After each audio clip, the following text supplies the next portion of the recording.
So let's dive in. And for outside components, the number one issue is going to be weather related damages, particularly trees falling, branches falling, things like that. Could be wind, perhaps ice storms that bring down trees and branches onto those wires and masts.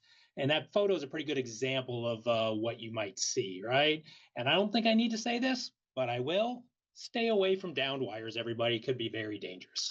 And then there's lightning or high voltage surge. And even though direct or on-site lightning is very rare, and we just saw the statistics, it can happen as evidenced by this large scorch mark on this main panel bus bar, which did occur when lightning struck at this property.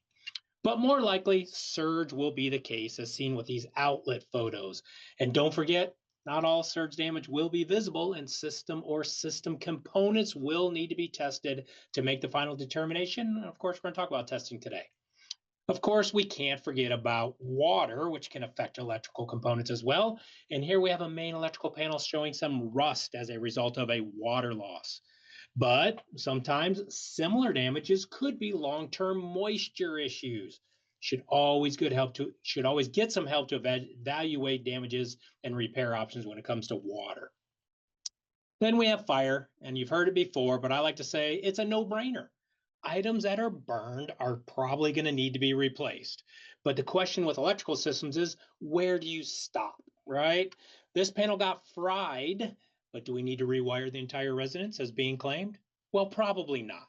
And like most things, we're always on the lookout for normal wear and tear issues like this service entrance trunk line that has degraded over time from being in the sun and weather for many years, maybe even decades. And what about this meter base? Sudden and accidental damage here? I think not, right? It's been there for a long time. And what about this damage? Well, on first glance, it sort of looks like a lightning or surge claim, right? But believe it or not, this is neither of those damages, folks. This is a condition known as resistive heating, which is not sudden or accidental, but happens over an extended period of time, and it's caused by poor electrical connections.